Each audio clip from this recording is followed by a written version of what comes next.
I wanted your best worker, not some kid. A furious client screams at a broker, but the broker calmly replies, he's our best though.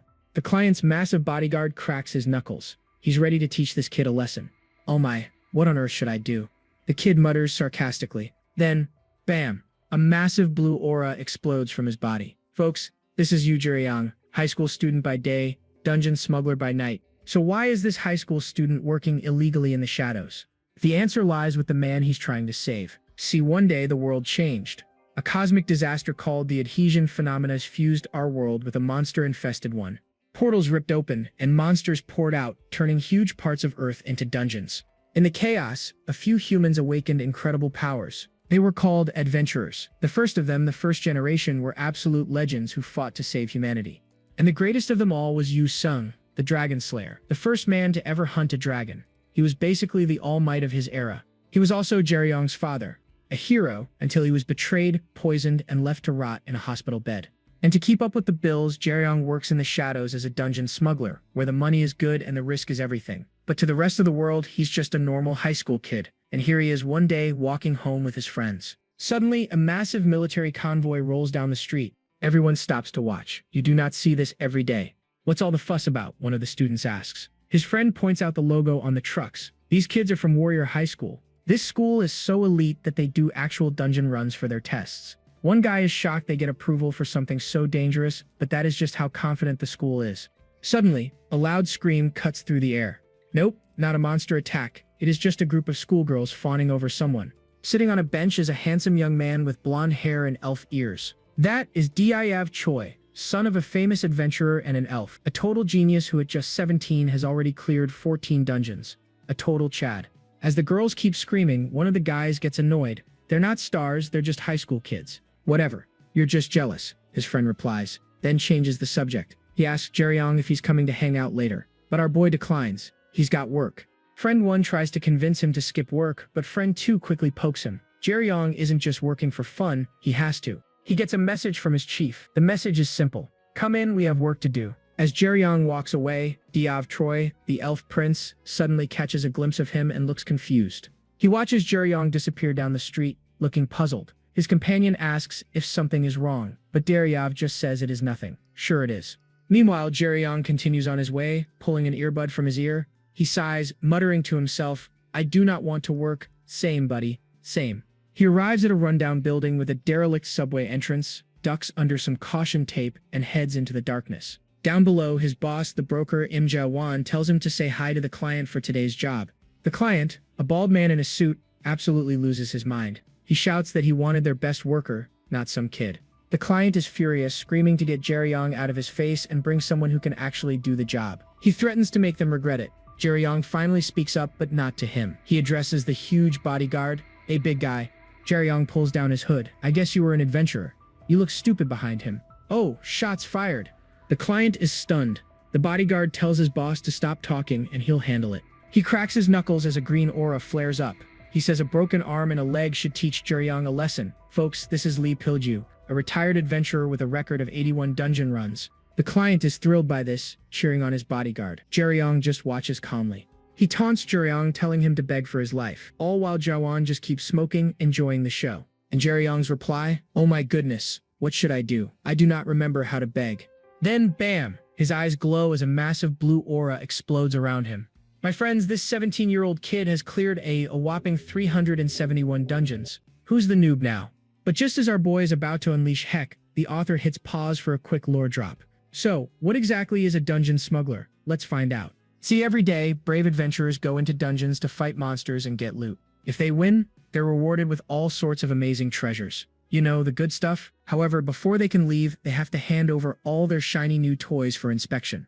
This is because some of these items are ridiculously powerful and potentially super dangerous. If these artifacts get out into the world unchecked, they could be used for evil and put everyone at risk. That's why the Adventurers Association needs to inspect and register everything first, and then of course hit them with some massive taxes. Uncle Sam always gets his cut, folks. Naturally, there are always people who want to skip the whole paying taxes part. These are the smugglers. They tempt adventurers who don't want to pay up, and then they sneak the treasures out, pocketing all the profit for themselves. Classic. When these criminals get away with it, society as a whole is put in danger. So if you see one, report them. And with that, our little PSA is over. Right, Jaewon? Okay, lore dump finished. Back to the action. The client looks nervously over at Jaewon. He stammers, asking Jaewon if he's really gonna let this psycho kid run wild. He glances over at the standoff, where Jerong and the beefy bodyguard are having an aura stare down. Jaewon just smirks, but he is losing his mind, yelling that they should be scared of his guy. He reveals the bodyguard didn't retire from injury. He got kicked out for brutally beating his own teammates. Jerong overhears this and goes, "Assaulting teammates? So you were a criminal too, huh?" Then he adds, "Not that I can talk." The big guy just scoffs, saying his teammate was just trash he needed to dispose of. Jerong pauses, looking completely shocked for a second. Then a massive, unhinged grin spreads across his face. "Oh, trash disposal. I get it." He keeps taunting him. "So you know you're trash. That's why you got your license revoked, right?" Jaewon is just loving this. What a psycho. The bodyguard has finally had enough. He growls as he winds up a punch. Damn! He throws a massive haymaker right at our boy's head. But his eyes go wide. Something is very, very wrong. Jerong has avoided the punch effortlessly. "Bit rude to attack me out of nowhere," he says. The big man grunts and grits his teeth. Bro's fighting his inner demons and losing. He puts all of his power into another aim, roaring like a maniac. Jerong looks completely bored. "I guess I'll return the favor with a light kick." And in a flash, whoosh, a high kick slams right into the guy's face. The impact nearly snaps his head off, his face twisting from the raw power. Jerong lands perfectly, not even breaking a sweat. Jaewon turns to the stunned client. "See, I told you I brought the most skilled person I know." The big guy stumbles back, dazed and confused. Jerong just stretches and smirks. "Wow, I thought a big guy like you would be a little tougher." Pilju is completely stunned. Just moments ago, he thought this smuggling teen was just some punk kid. But those reflexes and the insane force behind that kick, this kid is a pro-level fighter. Jaewon smirks. Looks like he's finally getting it. He's starting to realize he can't win this. The client is still arguing. "Hey, that was just one kick. My guy is fine." But Jaewon isn't worried. "Yeah, well, I know that guy. Pilju has always been a tank." He glances at the client. "Don't look at me like that. I know what you're thinking." The tank glares at Jerong, his aura flaring. "Cheap tricks won't work on me, you smuggler scum." And then he roars, "I'll show you real power." Okay, writer's hitting us with another lore drop. After a thing called the adhesion, people started getting superpowers. But everyone's different, so they all awakened a huge variety of abilities. So, adventurers started specializing, training to fit specific roles like in an RPG. Jerong watches, actually a little impressed. One of those classic RPG roles is the tank. Pilju pops all his buffs. He activates bulk up, iron skin, and giant strength. His entire body transforms into a mountain of muscle, his eyes glowing with pure power. A tank's job is to be the team's meat shield, taking all the hits from monsters head on. Their bodies are trained so hard they can literally shrug off bullets like they're nothing. And the absolute top-tier tanks, they can withstand missile strikes, acting as a living shield for an entire city. As Jerong's own aura flares up, he realizes Pilju is a real adventurer. His opponent, the tank Lee Pilju, is an absolute monster, completely dwarfing him as he powers up. The aura burst from the tank is enough to stagger Jerong. The shockwave from the impact is insane, tearing up the floor and kicking dust everywhere. The client gets sent stumbling back by the force of the clash. He lets out a terrified scream. Jaewon grabs his collar to stop him from flying away. "You alright?" Jaewon asks, completely unfazed by the Category 5 hurricane happening next to him. He takes a drag from his cigarette and sighs. Honestly, what a punk. He just watches the fight, probably wondering if Jerong is going to completely wreck his warehouse. Jerong finally gets into a proper fighting stance. His face is dead serious. Playtime is over. The tank throws another massive haymaker, aiming to turn Jerong into a fine red mist. His fist smashes into the wall behind Jerong. "What's wrong?" he taunts. "No more cheap tricks?" "Sorry, I'm not an idiot," Jerong replies. "I have no intention of walking into an obvious trap." Watching from the side, Jaewon calmly analyzes the fight. He's not bad. He figures the tank hits with the force of a speeding truck. A direct hit would pulverize a normal person. Suddenly, Jaewon yells from across the room, "Hurry up and end this, Jerong. Any more damage and it's coming out of your pay." Jerong grits his teeth. Darn it, the ultimate weakness, capitalism. The tank smirks. "Looks like your boss doesn't get it. Your cheap tricks can't break through a pro's defense." Jerong just smirks back. That doesn't sound too bad. Then he bends down and picks up a rusty metal pipe. He holds the pipe like a weapon, ready to face down the walking mountain of muscle. Oh boy. The tank charges forward, completely confident. To most people, tanks are basically unbeatable because of their insane durability. Jaewon just watches, a knowing look on his face. It's over. But that's where people are wrong. Tanks have a clear weakness. A natural enemy. Their weakness is anything that can focus a massive amount of destructive power into a single point. For example, a damage dealer who is way more skilled than them. Kaboom! Jerong's pipe, glowing with blue energy, connects with the tank's face in a massive explosion. The tank's eyes go white as blood just erupts from his nose. His unbreakable skin literally starts to crack. Jerong finishes his swing as the dust and energy finally settle around him. One hit. Jaewon calmly takes a puff while the client's jaw is on the floor in complete disbelief. A skilled damage dealer can shatter a tank's defense like glass. The massive bodyguard lies defeated on the floor. The tank, barely conscious, looks up with a bloody face. "Where did you learn to swing like that?" Jerong just turns away. "What are you talking about? I have no idea what you mean." He's playing dumb, but a thought flashes in his mind. Maybe the tank has seen that swing before. We see a silhouette of another insanely powerful man in a flashback, a memory of his father.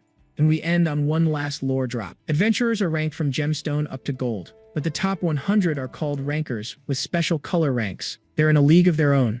That swing, that raw power, it all comes from a memory, from a time when Jerong was just a little kid. Back then, he thought his father was the greatest adventurer in the entire world. And listen, it wasn't just because he was his dad. The man was an absolute legend. His name?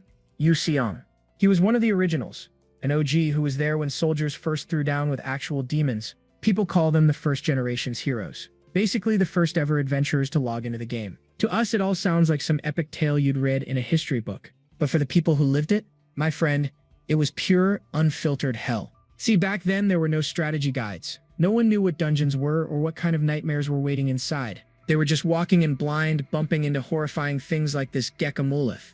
Monsters that nowadays are probably considered low-level starter mobs were basically world-ending calamities back in the day. It was a time before anyone had flashy skills to fight with.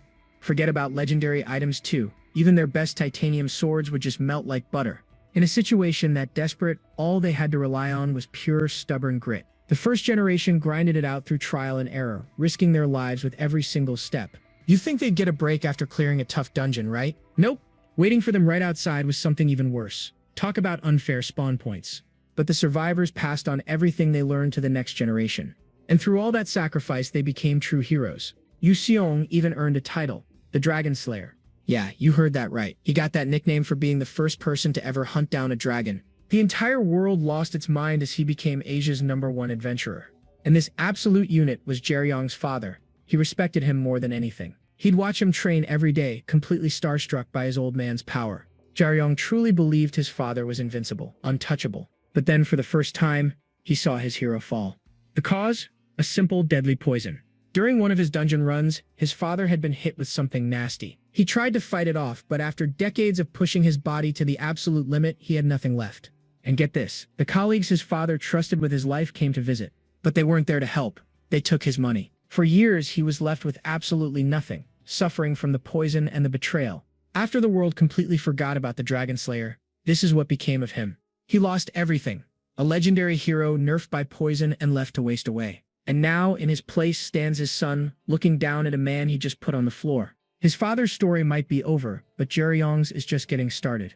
Without saying another word, he just turns and walks away, coolly twirling his weapon. Watching from the side, the broker in Jaewon just says, "Well, that went smoothly." His buddy is in total shock. He lost. You lost to some kid. Jaewon just scoffs. He probably figured the guy wasn't all that great to begin with. As Jerong passes by, he thinks that bragging about beating up your own side is just pathetic. He stops to drop some wisdom on the shocked associate. A good adventurer only retires for 2 reasons. Either their body is too broken to continue or they die. He tells them to just fire the guy, adding, "Anyone can talk a big game, you know." Jaewon steps in, putting a hand on his guy's shoulder. "That's a bit harsh. Try to see it from our side." Then he drops a bomb with a little smirk. "Oh, and the pay for this job is now doubled." The associate completely loses it. Jaewon's smile turns icy as he leans in close. "You were the one who started this, right? We don't work for free." Suddenly terrified, the guy completely changes his tune. "Ah, okay, I get it." With that little problem solved, Jaewon sits down and calls out, "Hey Jerong, ever heard of the Imperial Wasp?" The name makes Jerong spit out his water in a perfect anime spit take. Jerong frantically wipes his face. "You're not serious, right? We don't have to fight that thing, do we?" Okay, folks. The Imperial Wasp is a monster so dangerous it's considered a top-tier threat worldwide. The area where it built its nest has become Korea's highest difficulty demon realm. Jaewon explains that even a top ranker would have trouble. For a smuggler like Jerong, it's impossible. But what about for a white rank adventurer? Jerong's eyes widen at the question. Jaewon says that according to his associate, there was a huge secret raid on the nest just yesterday. The government sent in the army and an elite squad of 7 white rank adventurers. Jerong is stunned. 7 of them? Jaewon says, yeah, it was basically Korea's all-star team. They didn't manage to wipe out the whole nest, but they did take down the queen bee. But here's the twist. One of the 7 stole the royal jellies from the queen and is trying to smuggle it out. Royal jelly? Jerong asks. Jaewon explains it's a special food the wasps feed to a new queen. Jerong is completely baffled. Why would a top-tier white-rank adventurer need to smuggle out some monster food? Jaewon leans back, getting serious. From what I hear, if a human eats that stuff, they can come back from the dead. And that revelation hits Jerong like an absolute truck. So, with an actual cure for death on the table, you'd think the government would have these dungeons on total lockdown, right? Yeah, that's the official story they tell all the normal folks. But down in the shadows, guys like Jaewon know the truth is a whole lot messier. Our favorite shady broker takes a long drag from his cigarette, looking completely unbothered. He strolls up to this massive sealed gate covered in glowing red symbols. Very welcoming. With a simple touch, he pumps some brilliant blue energy right into the door, and the whole thing lights up. The runes flare to life, and the colossal gate starts rumbling like it's about to explode. The light fades. Our boy Yu Jerong is standing there, ready for another day at the office. Jaewon gives him his classic pep talk. Look, I say this every time, but try not to die, okay? Jaewon sighs, flicking his lighter. He's already over it. This job is going to be a special kind of pain. But Jerong isn't even listening. His mind is a million miles away. He's so zoned out. Dude, what are you doing? Jerong asks. And then it clicks. Ah, I get it. You're still thinking about that, aren't you? He brings up the whole rumor about a medicine that can bring back the dead. Our boy is hung up on it. Doctors hate this one secret. Jerong just turns away, saying stories like that always get overhyped. He places his hand on the gate. Yeah, he says. He knows that even if some legendary miracle cure existed, it wouldn't be enough for his father's condition. He thinks, if something like that really existed, father never would have given up hope. Oof, right in the feels. He steps through the portal and finds himself on a high cliff overlooking a massive, overgrown jungle. See, after this thing called the adhesion phenomenon, these dungeons just popped up all over Earth. And among them, 2 are considered the absolute worst in all of Korea. The first one is on Jeju Island, basically a super volcano dungeon. You know, a nice vacation spot. And the other one is right here, a place fused with the Igar jungle, smack in the middle of what used to be Seoul. This one dungeon swallowed up huge chunks of the city. A ton of adventurers died just trying to map it out. So here's the mission. One of their guys was moving an item through this zone, from a super dangerous area to a slightly less dangerous one. But after he got to the meeting point, he went radio silent. Jaewon thinks he got hurt or ran into trouble. Jerong's job is simple. Get in there, find the guy, and bring back the loot. But Jerong is spacing out again, and Jaewon has to snap him out of it. Don't get distracted, Jaewon warns him. Just focus on the job. We clear? Jerong cracks a grin. You think I'd run away from you? Jaewon just exhales a cloud of smoke. No, you're not stupid enough to try that. Just be really careful, he adds. And for a second, he actually sounds concerned. And he leaves him with one last piece of intel. Remember, that royal jelly is precious. Humans aren't the only ones willing to die for it. With that cheery thought, Jerong rappels down into the dark, creepy forest below. The second he lands, this overwhelmingly sweet scent hits him. The entire jungle must smell like it. His eyes widen in alarm. Oh no. What the heck? He mutters, spotting a giant dark footprint. He knows this smell is basically a dinner bell for every monster around. Elsewhere in the jungle, a young woman is running for her life, totally out of breath. She skids to a halt, hiding behind a huge tree root, her heart pounding out of her chest. This is Jin Sarom, a first year at Warrior High, and she is having a very, very bad day. This was just supposed to be a simple trip into the dungeon for her midterm exam. Instead, she ran into a monster that absolutely should not have been there. She stands frozen in pure terror. What is that thing? The test was simple. Collect as many special meme coins as you can before the timer runs out. And even though it was a combat test, the area was the lowest rank possible, D+. It should have been a cakewalk. This place is supposed to be a beginner's training ground. Even the monsters here were supposed to be weak, dumb, and easy to kill. But this thing smashes the ground with enough force to cause an earthquake, sending a shockwave right at her. She's trembling, realizing she can't outrun it. There's just no way. She knows her only hope is a miracle. But she's not going down without a fight. The creature, a juvenile titan ape with a 3-star danger rank, lets out a deafening roar. Sarum doesn't hesitate for a second, firing all 3 arrows right at the charging beast. The titan ape barely even flinches as her arrows sink into its chest. It just casually looks down at the tiny arrows stuck in its skin like they're annoying mosquitoes. Jin Sarom stares in total disbelief. Her attacks did absolutely nothing. Now it's angry. The monster raises a colossal fist and smashes it down, completely obliterating the spot where she just stood. She leaps back just in time, narrowly escaping being turned into a pancake. Okay, so normal attacks are useless. Time for plan B. But again, her arrows just bounce right off its super tough hide. The ape charges forward, tongue hanging out, completely lost in a blind rage. She admits to herself that her attacks aren't enough. That's right, my attacks can't hurt you. No need to even dodge. Just a little closer. Come on, you big dummy. Let your guard down. This is Jin Sarome, my friends. And as she plants her feet, a brilliant fiery aura explodes around her.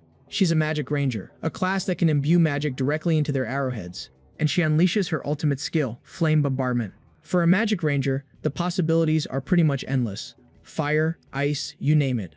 As a last resort, she chose the biggest, most powerful explosion she could possibly create.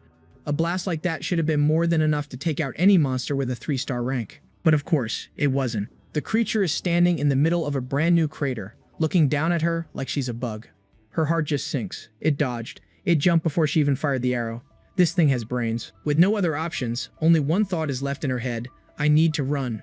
But it is way too late for that. The ape is already on top of her, thundering across the ground. A look of pure terror crosses her face as the monster's foot comes down to crush her flat. Suddenly, bam! A brilliant flash of energy erupts from below, slamming the ape in the jaw and sending the beast flying. A mysterious figure in black, wielding a staff, appears out of nowhere, having delivered the devastating blow. And then he spots her. A bronze-class adventurer. That's the lowest possible rank for someone to enter a dungeon. No time for pleasantries. The job's not done yet. He leaps back onto a tree branch, thinking, I stuck it properly on his chin, but... Panting, he realizes the hit did next to nothing. I guess this just isn't enough? Yeah, my dude, that thing is huge. What did you expect? Time for plan B. He reaches into his jacket and pulls out a small cylindrical tool. The system identifies the mysterious tool as he leaps off the branch, charging straight at the monster. Sarum can't believe her eyes. A frontal assault, she thinks. She's convinced he's a goner.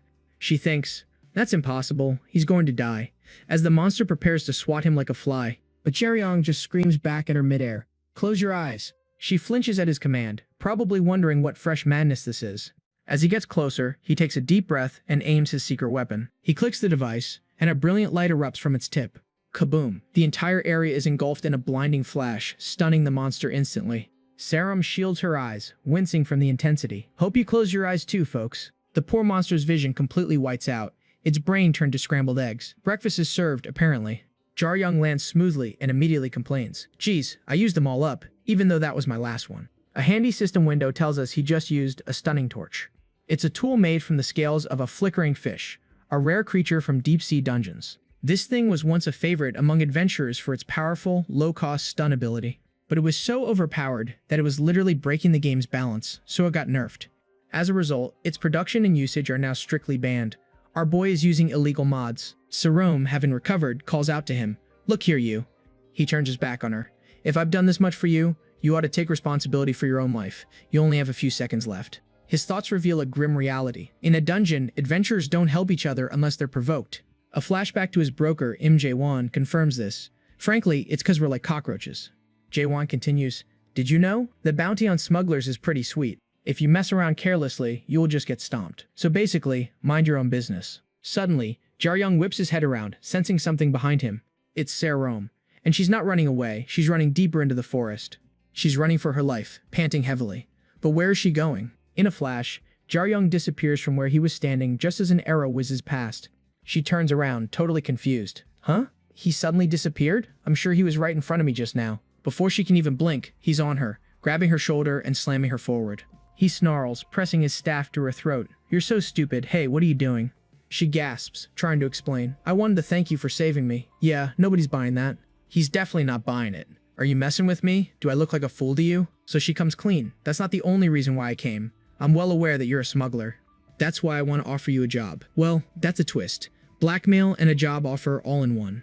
His eyes narrow, his gaze falling to the insignia on her shirt. She's a student at Warrior High. He lets out a slow breath. He is so done with this day. I don't intend to overlook this a third time, he warns her coldly. He continues, neither do I have any interest in learning how crazy a silver spoon-sucking Warrior High student is. Ouch. I'll bury you for real if you get in my way again. The message is loud and clear. She watches him go, speechless for a moment, but she's not giving up. She calls out, the bounty on smugglers is 50 million won. The bounty for poachers should be 450 million won. He turns back, visibly shocked. You can see the gears turning in his head. That's a lot of money. She holds up a shimmering necklace. And kills blood. You can buy just one by catching 5 people like you. Her eyes glow green as she dangles the prize. This is just the down payment. If you help me with my midterms, I will pay you the rest. Jerong is floored. I thought you were just a spoiled brat, but it looks like you're filthy rich and absolutely out of your mind. She just smiles. What does it matter whether I'm crazy or not, she asks, with the confidence of someone who definitely is. Right now, what's important is that this could be an opportunity to change your life. She's got him hooked. He lets out a sigh. Ha, I figured things would turn out like this. He finally speaks. Alright, this was my bad. There wasn't any reason to kill you, but... He looks up. I told you before, you only had a few seconds. And right on cue, the stunned monster roars back to life. Its eyes glow red as it leaps down towards them. Serum turns just in time to see the beast about to crush her, her eyes wide with terror. As the monster closes in, Jerong yells, I didn't hand it to you just so you could stare at it. He tells her to remember that fiery strike she used before, and to do it again. Cast it at the end of my staff and throw it back to me, he orders. But she's panicking, screaming back that she's completely out of magic power. Jerong just gives her a cold, hard stare. Well, you figure that out. That was savage. Absolutely savage. The massive beast lunges forward as Jerong warns he can't hold its attention barehanded for long. Serum desperately tries to channel her energy, realizing she barely has a quarter of her magic left. She knows it's nowhere near enough to even damage the charging monster. Her resolve crumbles. She thinks to herself, instead, I'd rather just run away by myself. But as she considers fleeing, she sees Jerong charging head-on to intercept the beast, to save her. He turns his head, his expression grim and focused as he prepares to face the monster alone, because apparently he left his survival instincts at home. Seeing his bravery, she makes her choice and hurls the glowing staff back to him like a spear. Panting and completely spent, she can only watch, muttering to herself, I really am crazy. Yes. Yes, you are. Jerong catches the staff but is immediately pushed back. I'm disappointed, he grits out. He tells her the power she gave him is hardly a quarter of what she launched before, a truly glowing review. Despite the weak attack, Jerong smirks. A brilliant blue aura flares around him as he says, well, I guess this should be enough. Time for a lesson from Warrior High. When facing a monster, brute force alone isn't the most important thing. What truly matters is a sense of timing and accurately aiming your attacks. Serum watches in absolute awe as Jerong's eyes flare with an intense, otherworldly light. Because what adventurers must temper above all else is their battle sense, and he unleashes everything. The superheated staff carves a deep, molten gash right across the creature's throat. The force of the impact shatters Jerong's goggles as he lands, revealing his determined face. A system window appears defining silver classes, a rank for veterans who hunt 3-star monsters. This is his real level. Okay, hold up. We just found out our boy Jerong is secretly a silver class baddie. So who is this girl he just saved? Well, my friend, to answer that, we gotta jump in the time machine. Meet a much younger Jin Sarome, running home from school. But her normal kid routine is interrupted by a man in a suit. He's standing next to a car that costs more than my entire life. She waves goodbye to her friends, who have no idea she lives in a completely different world. She's lucky. She can have anything she wants in the world. Must be nice. And folks, that is not an exaggeration. This girl was born with a platinum credit card in her hand. That's because her family owns the Jinsung Group, only the 4th biggest company in all of South Korea. No big deal. Her dad, the heir to this massive fortune, went and married an actual elf from another world. And the result of that very interesting union? Our girl, Jin Sarome. But despite all that money, she didn't want to be a CEO. She dreamed of becoming an adventurer. Which brings us to a training session, where her blonde elf uncle looks absolutely fed up. He tells her dad her elf blood is too weak. She's basically just a human with pointy ears. He doesn't get it. Why is he pushing her so hard instead of just telling her to give up? But her dad, Jin Sung-gua, shuts that down. He says he's not pushing her, he's cheering her on. Give this man an award. He argues you don't need elf-tier stats to be an adventurer. And the uncle has to admit, he's got a point. He admits that for a human, she's not terrible. But she's only a little above average. Ouch, that's a burn. The problem is, Serum isn't just some normal girl from a normal family. Because of her background, she'll never quit. She's stubborn, just like her elf mom. But she'll never be able to compete with the real monster rank humans, the ones born with cheat codes. If she keeps grinding this hard, maybe she'll become decent. Not great, but decent. For any regular person, that level of skill would actually be pretty impressive. But because she's super rich, everyone will just say she bought her success. Her hard work won't matter. They'll be jealous and mock her behind her back. She could end up totally alone. Main character energy, but depressing. Her uncle is convinced that sooner or later, she's going to crack under all that pressure. And just as he says that, we snap back to the present, where Jerong says talent isn't something that just falls out of the sky. And boom, a massive explosion goes off, as if to prove his point. Talk about perfect timing. The giant stone monster that was about to flatten Serum is now just a pile of rubble with a snapped neck. Jerong just casually strolls past the corpse, like he's walking through a park. Total Chad move. He glances over his shoulder and spots Serum, who's just staring in complete awe. Her mind is completely blown. She recognizes him and realizes they are the exact same age. But then Jerong grabs his head. Uh-oh. That looks like the headache you get when you realize you broke something expensive. Flashback time. We see the broker Jaewon handing him some very expensive-looking goggles, telling him to be careful. Jerong, ever the critic, says they look like they came from a dollar store. This guy has no chill. Jaewon explains they have 4 magic spells on them to hide his face and change his voice. And they're shattered. Yep, those super expensive magic-infused goggles are now in 1,000,000 pieces. Back in the present, Jerong just facepalms. He mutters that things are not going so well today. You think? Serum carefully walks up to him, asking if he's an upperclassman from her school. He just scoffs. Sunbae, my butt. Then he holds out his hand and demands his payment. Apparently manners don't come free either. She reluctantly hands over the quest item, a silver necklace with a glowing blue gem. Nice loot. He snatches it and mutters, ugh, rich kids, while checking if it's the real deal. Serum completely misreads the situation. She thinks he needs more money for his adventurer school tuition, but before she can offer to pay his bills, he cuts her off. I don't attend any place. She's completely confused. He clarifies that he doesn't go to some fancy adventurer school. He's never even been near one. Baffled, she asks, then who taught you how to fight like that? He just looks away. No one. I taught myself. The ultimate solo player, ladies and gentlemen. Serum absolutely loses her mind. What? What kind of nonsense is that? Her eyeballs almost pop out of her head. She gets right in his face, screaming about his impossible movements and perfect timing. She is not having it. He throws his wallet and hits her square on the face. Smack. She catches it and casually pulls out the student ID inside. She reads the name out loud, Yu Jerong, from Donggang High School. Jerong lifts his staff from the ground. Don't worry about it, it's just a regular humanities school, he says. Serum just stands there trembling, unable to process what just happened. He smirks and holds out his hand. Now you. Hand over something to prove your identity. He reads her ID, Jin Serum, from the prestigious Warrior High School. He points out they're the same age and wonders why she's being so formal with him. Jerong puts her ID in his pocket and Serum asks why. He's about to learn what return policies really mean. He looks back, acting all confused. Huh? I thought you wanted me to do something for you. She explains that since he knows who she is, she needs some collateral to make sure he doesn't snitch. Then he gets that psycho smirk again. Oh, and I'm not done. Come closer. Oh no. Jerong grabs her by the shoulder and pulls her in close. She's totally flustered, asking what in the world he's doing. Is this the start of a rom-com? He holds up his phone and says this isn't a contract, it's proof. Proof that she's his accomplice in illegal smuggling. Yikes. A horrifying realization finally hits her. She has gotten herself involved with someone way more dangerous than she could have ever imagined. She tries to laugh it off nervously, attempting to backtrack.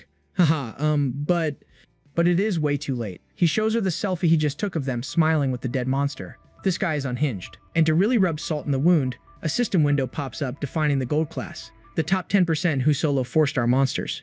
Okay, that part's over. Let's talk about the prices. So he asks what she needs him to do. Her mission is simple. Collect coins. You heard that right, folks. We're grinding for meme coins. The goal is to find these special coins scattered throughout the testing center, and they only have a 6-hour time limit. To get one, she has to find a glowing coin box and prove she's a student. It's like an arcade, but with more death. She holds up a golden coin, explaining, I already got 1 coin, so I just need 1 more to pass. Jerong asks where it is, and she reveals it's not too far from where they are. The next coin is located in the old ruins of the Eugene Mall. Spooky. While munching on his snack, Jerong spots something that gives even him a pause. He looks over and just says, I see. Serum has absolutely no idea what he's talking about. Jerong points out a nasty, mangled monster corpse. He says it's no coincidence they met because what he's looking for is also there. She immediately panics, shouting, the Imperial Wasp? But our boy calmly corrects her while still chewing. He's not after the wasp, but it's honey. Or maybe it was royal jelly. My man can't even remember. He explains that the jelly has a strong smell that attracts monsters, which is probably what drew in the one they just found. Jerong asks if there's anywhere else they can find a coin. And that's when the dread hits her. It's the only place left. Jerong confirms her worst fear. The other parties must have already cleaned out the rest of the coins. The mention of other parties catches him off guard, and Jerong immediately realizes this is why she's all alone. She tries to play it cool, saying being by herself is just more convenient anyway. Sure it is. Jerong lays out his mission for her. Find your coin and leave safely. Sounds simple enough. She offers 950 million, a pretty decent payday. She tells Jerong that it's all the cash she has right now. As she fumbles with her phone trying to get more time, he just cuts her off. That's fine. He warns her, though, that he'll be taking extra if any emergencies pop up. A classic upsell. And yes, it comes with a complimentary death stare. "You have enough stamina left to run right now, right?" he asks. She gives him a determined nod. Without another word, they both explode into a sprint, zipping through the dense forest like blurs. Serum is completely shocked. She had no idea this guy was so incredibly fast. She struggles to keep up, and he's regretting his choices. "I accepted the offer too fast. I should have asked for more." While they're running, she calls out to him, asking a question. She wants to know if he's self-taught. A valid question, given his crazy skills. He tells Serum, "Not entirely." "Well, that's mysterious. When I was a kid," he starts. But suddenly Jerong stumbles. His body contorts as he senses danger approaching. His eyes widen in alarm. His psycho senses are tingling, like he just heard the universe whisper, "Good luck, bro. Hey, get ready." In front of them, two shadowy figures emerge from the mist. It's a pair of claws raptors, native beasts with a 2-star danger ranking. Not exactly beginner mobs. Serum doesn't hesitate for a second. She instantly leaps into action. She twists in midair, drawing her bow and unleashing a powerful glowing shot. Pow. So here's the deal with Jerong. He's never had any official adventurer training. His skills were all earned by risking his life. But there is one exception to his self-taught style.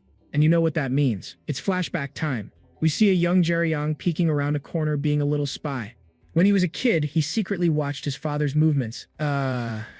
Sure, movements. This little bit of espionage allowed him to learn 3 of his father's techniques. The first one he shows off is called Needle. A very fitting name, you'll see. It's a move that channels all of his speed, power, and body weight into a single point. He thrusts his staff forward with blinding speed, stabbing right at the opponent's vital point. Bam. It was a simple move, but not so simple to pull off. One he earned through experience, sense, and raw talent. This was a technique that even top-ranking adventurers couldn't master. But our boy Jerong? Yeah, he perfected it just by watching. What a Chad. Serum stands over the 2 dead claws raptors, looking pretty tough herself. But she finds the whole situation a little weird. She notes that claws raptors usually hunt in packs of at least 5. So where are the others? Jerong explains the royal jelly likely scattered the other monsters, so they weren't the only ones who took some losses. He glances around, warning that all kinds of monsters are probably lurking nearby. He suggests taking a quick break, but she wants to get back to her question from earlier. She asks again, "Did you get, personal training when you were younger?" "No," he replies, not even looking at her. "I just watched someone train." He admits he was being sneaky, so he only learned a few moves. Serum turned white like she just saw a ghost or remembered she left the stove on. Jerong is completely confused by her reaction. "What are you staring at?" "I don't like people like you," she mutters. But suddenly, she throws something at him, catching him completely off guard. It's a C-type stamina ample worth at least 1.1 million won. That's some expensive salt. She tells him to drink it, figuring he's probably not in his best condition. He smiles. "You sure have a weird way of showing that you don't like me." Instead of drinking it, he just casually pockets the vial. She's surprised he's not going to use it. He just shrugs. "Well, I can sell it later." And her expression just completely sours. She sputters, asking if he even knows how much that thing costs. "I know," he says calmly. "If I sell it on the black market, it's a hefty amount of money. Approximately 1 million won." She's left completely speechless, just staring at him. This guy, he's weird. Really weird. Jerong turns to leave. "Well, no need to rest more since you drank that. Let's get going." He didn't even drink it. As he walks, he just shakes his head, thinking to himself, rich kids sure are weird. He is so oblivious. A bit later, they're crouched in the bushes outside the ruined mall. They decide to review the plan. She stresses that their goal isn't to hunt monsters. This is a smash and grab. Get in, get the coin, and get out. She gives him a stern look as he demands he follow her orders no matter what they find inside. Jerong just gives a confident smirk. "My specialty is surviving," he says. "Trust me." She hesitantly agrees. Serum can't shake a weird feeling about him. Turns out, for the last 6 months, she's been a total outsider at school, completely unrecognized by her peers. So this is actually her first time ever teaming up with someone.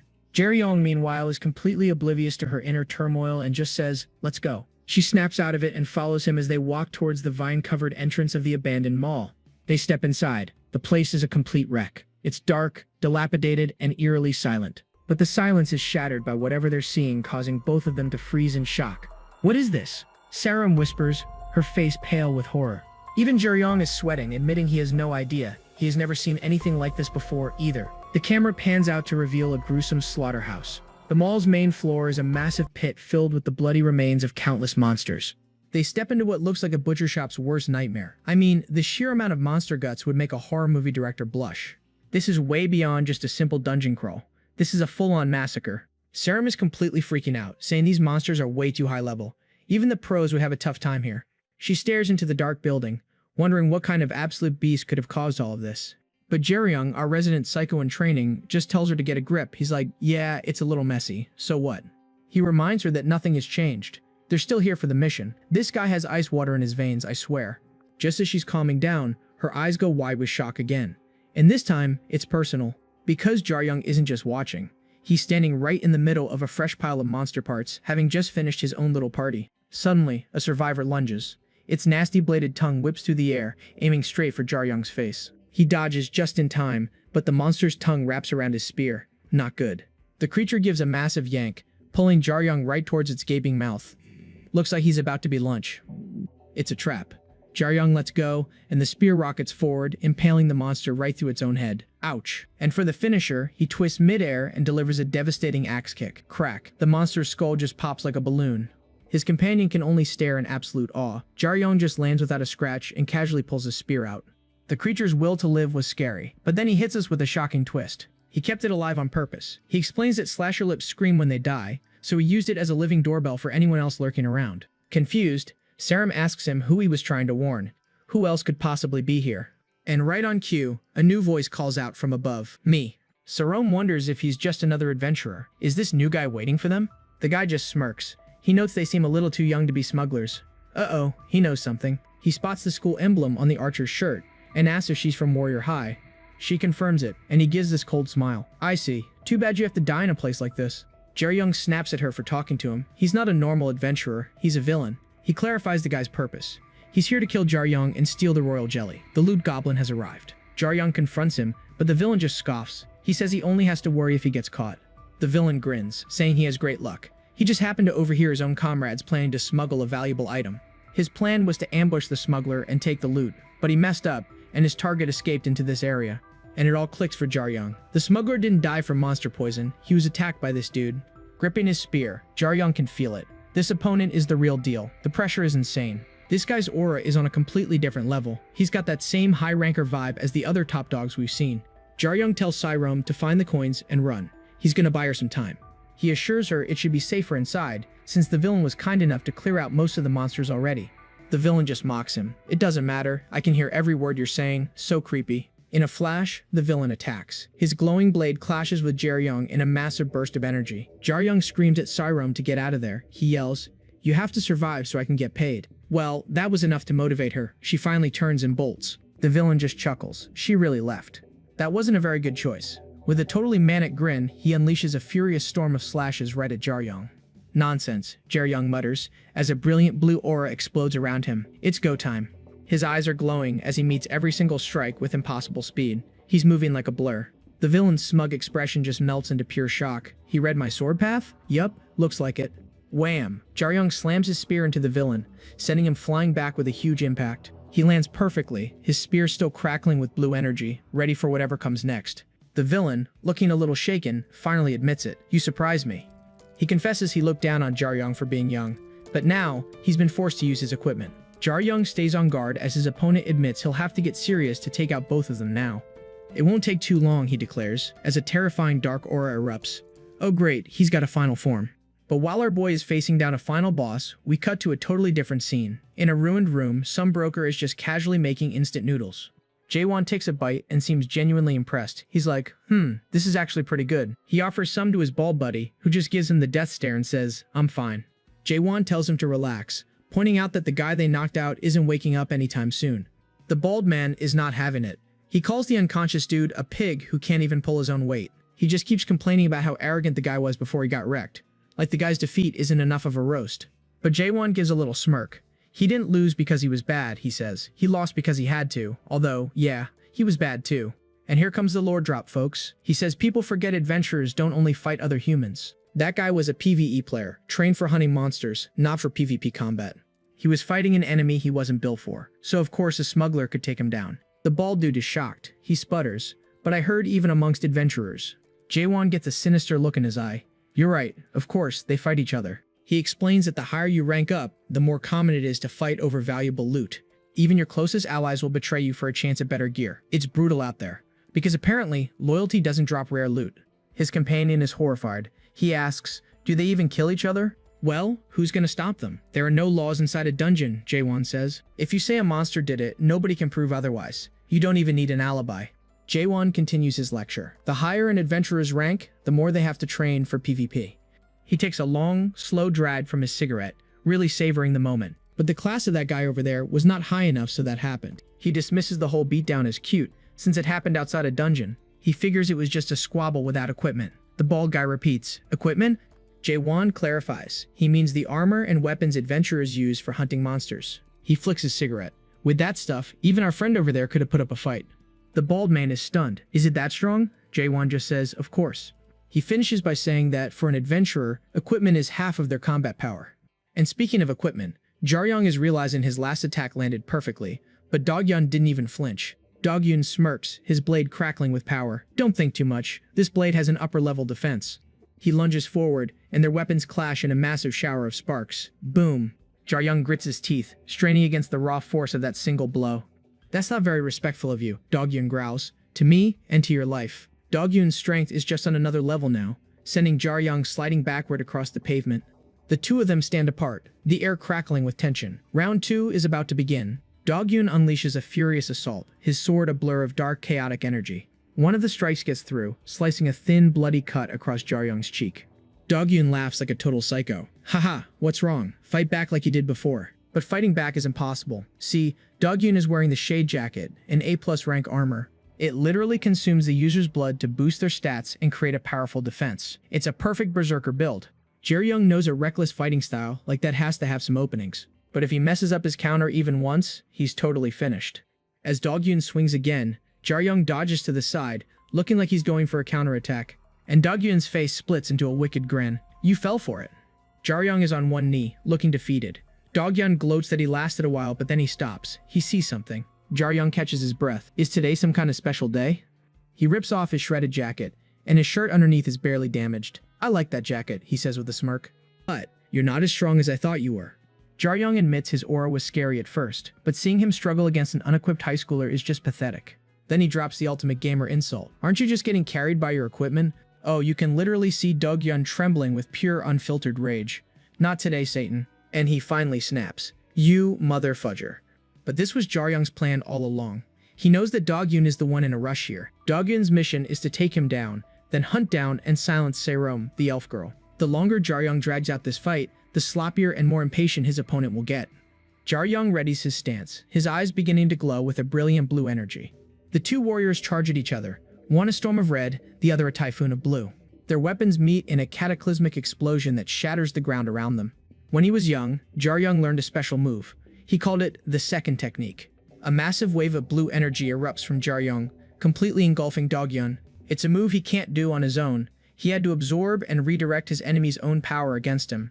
This is a skill Jerong hasn't even mastered yet, a final trump card called Swell. An insane wave of blue energy just detonates from the point of impact, swallowing Dogyun in a blinding flash. The dust settles.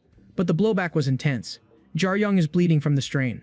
Wiping the blood from his lips, he pants, admitting he never thought he'd have to actually use that move.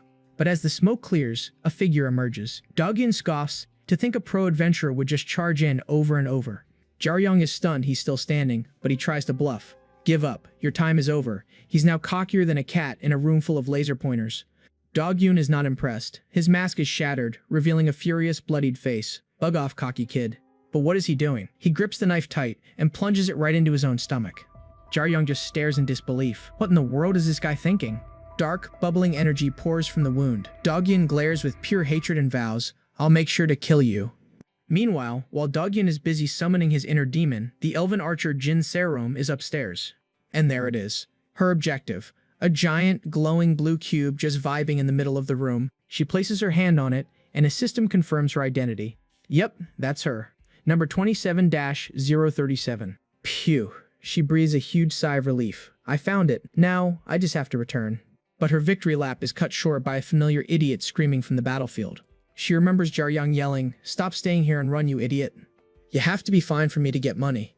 She hesitates, thinking to herself that even if she leaves, nothing is going to change. Clutching a coin, she tries to talk herself into trusting him. I mean, he's a moron, But he wouldn't have picked this fight if he didn't have an escape plan, right? And now, my friends, it's time for a classic villain backstory. Let's hit the rewind button. We see a younger Dog-Yun grabbing some poor soul by the collar who's already apologizing for his existence. The guy promises never to be cheeky again, but Dog-Yun just gives him this nightmare fuel grin. And here comes the monologue. I was a genius, he thinks. From when I was young, everything was easy. He got perfect scores, praise from all the adults, and basically ruled over all the other kids. A real charmer.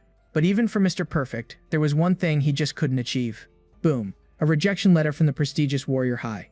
Ouch. So he rationalizes it, convincing himself Warrior High is all about connections and money, not true talent like his. So, he decides he'll prove them all wrong by going to another school, Gangyan High. He was certain that with pure talent, there was no way he'd fall behind the curve.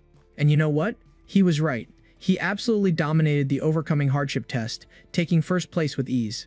To him, all the other students were just average NPCs. He was the chosen one, the main character. The final exam scores just confirmed his ego trip. He was miles ahead of second place. Everyone could see it. This guy was on a different level, totally destined to be a ranker.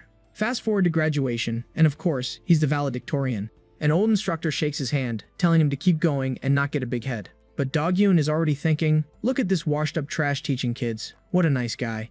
He vows to get so successful that he can look down on this old man from the heavens. And then, reality hits. The flashback jumps to a brutal scene. Dog-Yun is bloodied, shaking, his party annihilated. He can barely speak. A monster killed my entire party alone. Just then, another adventurer walks onto the scene. You called me for this weak piece of crap? And Dog-Yun recognizes the look in his eyes. It's that condescending stare. The same one he's been giving everyone else his whole life. And in that moment, he gets it. The old instructor's words at graduation, they weren't advice. They were words of comfort. Because he wasn't a chosen one after all. He was just another guy in the crowd. A little bit better than average, but still looking up. Okay, flashback over. Back in the present, Dog-Yun explains his new edgy power-up as Jerong's face tightens. This jacket was made from a live vampire, he says. And I took his blood as the price for killing you. Dramatic? Much? Jerong's reaction? You sure about that? I don't know, but it sounds pretty dangerous. Our boy is not impressed. The demon lunges, but Jerong just casually notes that its speed hasn't really increased that much. Dog-Yun's demonic claws flash through the air in an absolutely vicious strike. And, bam, the attack connects with a massive, shadowy impact. When the smoke clears, all we see is blood dripping onto the floor. Both of them are panting hard. Jerong is now shirtless and bleeding all over the place. The demon seems impressed. You blocked it somehow.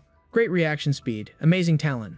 Then he asks a really weird question. Why are you a smuggler? Jerong just looks confused and stops in the middle of popping a healing ampule. It's not your business, Jerong snaps back. The demon just grins. Whatever, thanks to you, I can finally stomp on a talented person. And with that, he lunges forward again, ready to end this. Jerong is beaten up, but he flexes and realizes his body is still moving just fine. Check out that HP bar, folks. Dog-Yun is loving this. Incredible, he roars. Show me more. Jerong dodges the attacks, his brain going a mile a minute as he analyzes the situation. He figures it out. The power-up is fueled by blood, which means Dog-Yun is on a timer. So, the plan is simple. Bait him, make him use more blood, and then finish him with a move called Needles. But Dog-Yun is 2 steps ahead. I know that already, he says, looming over our boy. Jerong's eyes go wide in shock. He was too slow. Our boy messed up. The demonic figure closes in, blocking out all the light. This looks like the end. But then, boom. A massive blast of golden energy slams into Dog-Yun from the side. Jerong just stares, completely baffled by this last-second save. And look who it is. Up on a balcony, it's Jin Se-rom, bow raised, looking like a total boss. Jerong turns, and he's got this twisted smile on his face. You really don't listen to me, he snarls. The blast cracked his edgy demon mask, revealing a furious face. Then a brilliant blue aura erupts around Jerong. Round 2, let's go. He wastes no time, and the two clash once more in a blinding flash of pure energy. When the dust settles, the fight is over. Inside this wrecked, snow-covered building, everything has gone quiet. Se-rom stares at the villain's body, nervously asking, do you think he's dead? But Jerong, looking like he just finished a light workout, isn't worried at all. He just says he wouldn't die from something like that, like he personally checked the man's plot armor this morning. He tells her the guy won't come for revenge because it would ruin his image. You can tell she is not convinced. I'm sure that should be good enough, he adds. She just stares at him bewildered. Good enough? Jerong casually grabs his spear. He asks, did you already forget? He turns to her. I saved your life, so you owe me. Then he corrects himself, being extra smug about it. Technically, it would be twice, right? Once in the beginning, and again when you followed me. He actually smirks and says, I'll be generous, let's call it even. Oh, she's absolutely furious now. She completely explodes, stomping her foot. DOS it her to just say thanks. Jerong, completely unfazed, just leads them deeper into the ruins, which opens into a huge, cavernous area. They find themselves at the top of a grand staircase, glowing with a golden light and leading down into the dark. And wait, is that a fresh gash on Jerong's stomach? He was hiding that pretty well. Without saying a word, he starts walking down the glowing steps. Sarum has no choice but to follow. As they descend, she notices a weirdly sweet smell coming up from below. It's almost intoxicating. And at the bottom, they find the source. A wounded man is slumped over a big briefcase, with a trail of blood leading right to him. Jerong just calmly sits down right across from the dying guy. His face gives nothing away. He looks back at Sarum, who looks like she saw a ghost. It appears they're in front of someone who's about to be one. He gestures to the case. Alright, why don't we take a look? Then he just reaches out and flips the latches. Boom. A brilliant golden light explodes from the case, blinding them both for a second. Inside is an old lantern, glowing intensely and giving off that sweet smell. It's so strong, it almost makes you dizzy. And Jerong gets it immediately. He realizes this thing is basically a monster magnet. Sarum points out a sack next to the lantern, wondering if it's more of that royal jelly they were after. Jerong quickly slams the case shut. He says, "We should leave immediately. Something might creep up on us if we stay." Bro's paranoia just leveled up. They get back to the main floor of the department store, and Jerong just says, "He's gone." But suddenly, a furious scream echoes from far away. "Just you wait." "Yep, it's our villain," he's yelling. "I remember both of your faces." Blood is dripping from his mouth as he screams, "I'll do whatever I can to kill you. I'll make sure you regret what you did today." Jerong just watches him, completely unbothered by any of these threats. He is not impressed. The villain turns and bolts, a totally manic grin on his face, but his escape is cut a little short. A massive monster drops from the sky, its jaws wide open. His eyes go wide with terror for just a second before crunch. The monster just straight up eats him. Hearing that lovely sound, Jerong and Sarum just stare. "Let's go through the back door," Jerong suggests. And yeah, she's not about to argue with that plan. Sometime later, they find a safe spot on a cliff overlooking the ruined city, just as the sun is setting. Sarum joins him, and he asks about her test. She says cheerfully, "Yeah, I have enough time." Jerong holds out his hand for a shake. "Well then, it was nice meeting you." He adds, "Although plenty happened, we're both done with what we were here for. Mission accomplished, I guess." Sarum breaks into a warm smile and takes his hand. What a nice moment. Straight out of a romance movie where the ending is bittersweet. As they part ways, he gives her a final warning. "Total secrecy, pay up, and be careful if you don't want to meet me again." She hesitates for a second, then asks, "Is it okay if we see each other again?" Jerong literally stops in his tracks. My friend, he did not see that coming. Look at that face, he is completely shook. Back at his hideout, the broker Jaiwan is just chilling, patiently reading a book. Jerong walks in. "Seems like you had some fun?" Jaiwan asks. Jerong just grunts back, "Don't ask." Jaiwan says, "Let's take a look at the loot." He opens it and is stunned. He says if this thing hit the market, Jerong could buy a couple of buildings with the profits. He tells Jerong, "Good work. I'll send you the money sometime tomorrow." Business as usual. But Jaiwan looks at him with concern. "Hey you Jerong, are you okay?" Jerong just gives a flat, "Oh yeah." Jaiwan pushes a little. "Is it because of that adventurer? The one that died while fighting you?" Jerong looks down. "He didn't die while fighting me. I don't feel guilty." Jaiwan can tell something is off. He asks if there was something else that happened down there. Jerong quickly changes the subject. "Nothing. Forget about that." He points to the case and asks, "Can I take those?" Pointing to the two sacks that don't look like royal jelly. "Sure," Jaiwan agrees. "All other items excluding the object in question are for the smuggler's taking. That's the rule." Then he wonders aloud, "I wonder who's the kid that's going to eat that?" Jaiwan holds up the lantern and explains that besides bringing people back from the dead, it has another amazing effect. It can increase someone's limit. Basically, it breaks their level cap. Jerong is stunned. "It can do something like that?" Jaiwan confirms it's a little-known fact, but there's a catch. It only works on people who aren't adults yet. "I'm sure it's someone from Warrior High," he concludes. "Alright, I'm off," Jerong announces. "Tell your father I said hi," Jaiwan calls after him, but the kid just replies quietly, "Yeah, if I get the chance." He hasn't been doing well recently. Jerong walks out alone against a fiery sunset of this broken world. As Jerong walks through the empty streets, one thought keeps repeating in his head, Warrior High. He remembers Sarum's last words, how she hoped they'd meet again soon. It clearly caught him completely off guard. He asked if she was interested in him, but she just shut him down. "I'm not joking." She explains that there's an entrance exam for the school coming up in the winter. She admits they only accept a few students, but she thinks he actually has a good chance of getting in. Then, with her hand held out, she gives him a serious invitation. "Join Warrior High." Okay, so before you even think about joining Warrior High, you gotta know the rules. And rule number 1 of dungeoneering is simple. Don't go alone. Seriously, it does not matter if you are a level 99 pro gamer, because dungeons will throw everything at you, and trying to solo that is just asking for a bad time. And that, my friends, is why you need a party. You get a tank, a DPS, a healer, everyone covering for each other's weak spots. It is called teamwork. That is how you are supposed to clear these things. Apparently, Warrior High is less school and more high-stakes political drama. Jerong, being the genius he is, asks, factions? You mean they like fight each other? She just sighs. Oh, if only it were that simple and childish. She lays it out for him. Their grade is split into two main groups. And surprise, surprise, they are run by two of the top 3 students. Of course they are.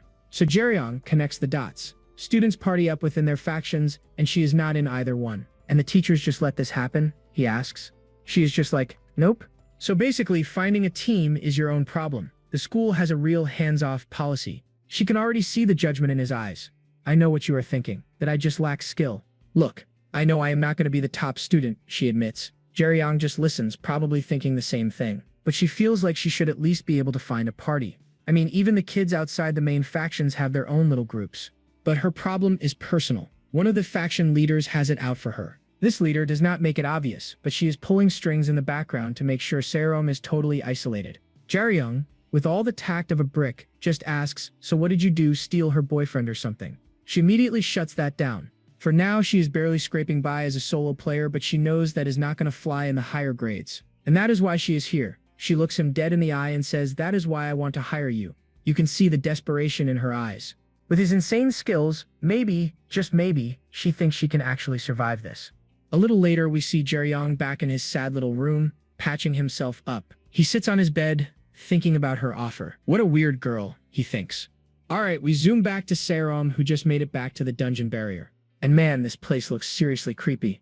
Artist, you did a great job making this look uninviting. She spots Jerong walking off in the distance, but he just gives a lazy wave without even turning around. Yeah, I heard you. Good luck with all that. And just like that, he is gone. She is left there thinking, he is totally not going to call me, is he? But suddenly, a voice cuts through the silence from right behind her. You are not late. She just about jumps out of her skin. It is a huge dude with a nasty scar across his face. This is her teacher, Kang Yoongguk, the melee combat instructor. She is confused, since she is still technically in a test. He just says grimly, there has been a problem. He tells her that some weird monsters have been popping up in areas they should not be, as if the monsters are doing a spontaneous field trip. Luckily, no one died, but a bunch of students got overwhelmed and had to call for a rescue. Then he turns to her and his voice gets low. They were in the same area where you found that coin. He stares her down, asking, did you run into any problems? And you can see the sweat dripping down her face as she lies right to him. Nope, no problems at all. He seems to buy it, or at least he pretends to. I see. Alright then. And then bam! A massive shadowy monster just appears right behind her. The teacher screams, get behind me. She absolutely loses it, screaming and scrambling to get away. This thing is a Titan ape, high danger rank monster. She's thinking, wait, there was another one? And this one is way bigger. But the teacher Yoongguk just steps forward, totally calm. A Titan ape? That is weird. He knows this monster's spawn point is nowhere near here. Something is definitely off. Jerong is wondering what could have possibly attracted it, and then the light bulb goes off. She remembers Jerong holding that case of royal jelly. Oh no, it was that smell he mentioned earlier. Jungkook yells her full name, Jin Jerong, telling her to back off as he cracks his cybernetic knuckles. Time to get serious. The ape lets out this absolutely terrifying roar. Good lord, artist, chill with these close-ups. Now, here's a fun fact about teachers in this world. They are all retired adventurers. Most of them even graduated from this very school. People think they are washouts who got injured and could not hack it anymore. But that is where they are wrong. Yoongguk winds up a massive hit right into the charging ape. The technique is called Fighter of Tyranny. And yeah, it looks about right. The sheer force of the blow sends this giant monster flying backward like it is nothing. A huge shockwave ripples out. You can just see the ape's entire body twisting from the impact. That has gotta hurt. The ape just chokes, its tongue flops out, and down it goes. Because the truth is, these teachers all earned the title of rankers back when they were in their early 20s. They are legends. The ape hits the ground with a final, earth-shaking thud. Jungkook just casually shakes out his glowing hand. You were lucky, Jin Jerong. He adds, that could have been really dangerous, like it was a minor inconvenience. Her mind is still trying to process the absolute beatdown she just witnessed. Jungkook puts a hand on her shoulder. All gentle now. I am just glad you are safe. He tells her to head back to camp, and as he walks away, she realizes something. It is way too easy to forget that the people teaching them are absolute monsters in their own right. Back at base camp, a bunch of other students are hanging around.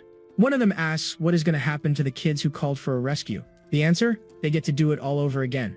One dude just scoffs. Lucky them. Anyone who went there was a weakling anyway. Jerong and Yoongguk get closer to camp. He tells her to go on ahead and wait by the camp buildings. His last order is to do a head count and get into uniform. She lets out a huge sigh of relief, finally feeling like she can breathe again. But of course the peace does not last. A smug voice cuts in. "See? I told you you would be fine." She remarks, "At least your timing is good." It is a blonde elf, flanked by her two minions, putting on a big show of concern. "But really, I was so worried about you." Serum just smirks right back. "Oh really? I find that very hard to believe." She sees right through her like a lie told by a bad actor in a school play. The blonde girl puts on her best fake face. "Why would you say that? You are hurting my feelings." And that is when Serum's expression turns to ice, as the girl drops a bomb with one single word: sister. "Wait, sister? Okay, hold on. The writer is hitting us with a mandatory flashback. Let's rewind 6 years to a hand just crackling with unstable golden energy. Meet Zeke Esker Serum, her uncle, and a clear candidate for Guardian of the Year. He's coldly ordering a young trainee to crank up her power output, knowing she can take it. And that trainee is a tiny 11-year-old Jin Serum, gritting her teeth and sweating buckets as she tries to control this wild energy. Her eyes are just wide with pure effort and a healthy dose of panic. "You can do it, kid!" Zeke finally calls it, noting that she has improved since their last session. A little praise, nice, but then he hits her with the, "only by a little though." Ouch. Serum just hangs her head completely defeated. What a monster. Suddenly, a happy little shout snaps her out of her funk. What's that about? Across the gym, another young elf, Anisha Esker Serum, is just effortlessly blasting out a storm of powerful fire magic. Of course she is. Zeke explains that Anisha's looks aren't the only thing that marks her as a mixed blood. Apparently, her magical talent is actually better than most purebloods. She's a natural genius. He warns Serum that her cousin is a prodigy, and if she keeps this up, she'll be compared to her for the rest of her life. What great motivation, uncle. But being compared is the least of her worries. Anisha's sweet little smile twists into a creepy, menacing grin. Oh no. Alright, back to the present. An adult Anisha is putting on her innocent act, wondering aloud why no one wants to team up with Serum. "Gee, I wonder why." Serum cheekily suggests, "Why don't you try creating a party with me?" which catches Anisha totally off guard. But nope, just kidding. She immediately laughs it off, saying, "Oh, I can't. We're both range damage dealers." The absolute nerve of this girl. With a smug smile, she says having two of the same role is just a hassle for everyone else. She's pretending it's for Serum's benefit, but we all know the truth. She tells Serum not to worry since there will probably be a retest anyway. What a condescending little brat. Serum gets right in her face. "I don't care about the rest. I passed the test. You tell her." Anisha gives some fake praise and tells her not to push herself too hard. The passive aggression is off the charts here. Her final shot is, "You'll inherit the company anyways. Stop struggling." Serum just walks off, clenching her fist. Family drama, folks. It's the worst. Meanwhile, in a totally different plotline, Jerong is sprinting through a hospital at night like a madman. He stops outside a patient's room, asking a doctor and nurse what's going on. He's told the patient has had a relapse. Inside, his father lies unconscious, hooked up to an oxygen mask. This does not look good. The doctor explains that the patient has an extremely rare condition, so rare in fact that he might be the only case in the world. He is the only known person to have survived an infection from a dragon's blood. That sounds both awesome and horrible. But here's the problem. Modern medicine can't cure him.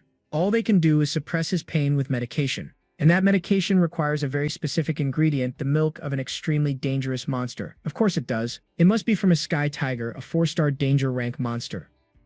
Jerong says money isn't an issue, but that's not the problem. It seems a new strength potion for adventurers has become super popular. And you guessed it, my friend. Jerong realizes the horrifying truth. The main ingredient for that potion is also the milk of the sky tiger. The doctor explains that the milk used to be easy to get, because no one wanted it. But now, greedy companies and adventurers are buying it all up. Jerong is enraged now. "No way. You're telling me you can't find enough to save one dying person?" But that's not even the worst part. The amount needed to stop his symptoms is equal to 10 of those adventurer potions. The doctor grimly concludes that since there's only one patient in the entire world, no one is giving up that kind of profit to save him. Capitalism, ladies and gentlemen. With no other options, Jerong just sits alone on a park bench outside the hospital, completely and utterly defeated. He pulls out his phone and makes a call. And guess who picks up? A very sweaty Jin Serum in the middle of a workout. She answers, and Jerong just gets straight to the point. "Your offer, I don't think I have a choice but to accept." Serum asks if he has any conditions in mind. He replies that he might, but thinks it can probably work out. After their discussion, Jerong asks, "You can get some," a tiny bit of hope in his voice. She just confidently replies, "Yeah." She explains that her company's development team literally produces the potion and the amount he needs is nothing to them. How convenient. Jerong just mutters darkly, "This world," before brushing it off and confirming the deal. Serum asks if he has time to meet on Sunday. She smiles, reminding him that he has to prepare for his entrance exam. They gotta grind, you know. On Sunday, they meet at the massive Jinsong Group Special Defense Industry Research Institute. What a mouthful. Jerong arrives, carrying a long case over his shoulder. Serum calls out, telling him he's early. She's dressed in a leather jacket and sunglasses, looking like a secret agent. How you feeling?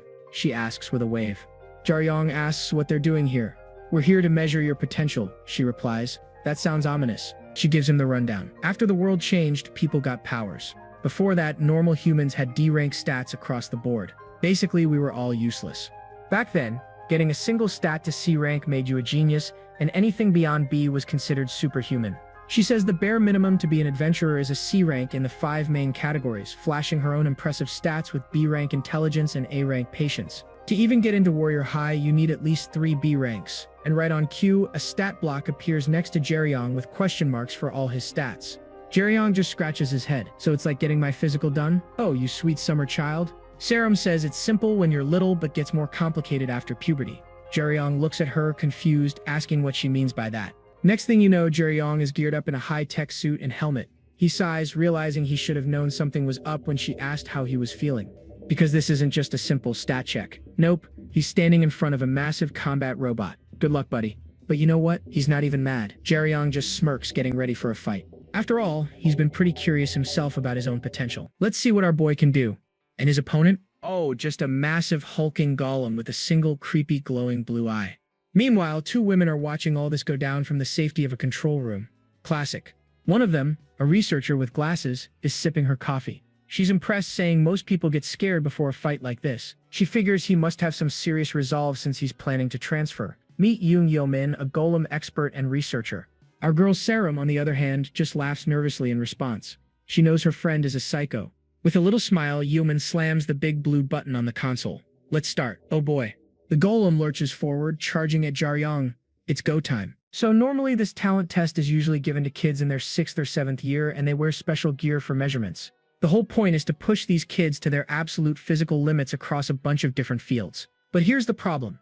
It's really hard to measure people with amazing talent or extensive training because, well, it's just too darn difficult for them to actually reach their limit. Classic OP protagonist problems. Back in the control room, Serum notes that Jerong's physique is already near a professional level. Pushing him to his limit won't be easy. She figures he has to be getting tired, but then Yeoman hits her with a pretty sharp question. She asks, "Didn't you say your friend went to a normal high school because he failed admissions?" Yeoman is genuinely baffled. How could a guy with this much raw talent possibly fail anything? She explains that even with the difficulty nerfed, that Golem is a model used to train actual pros.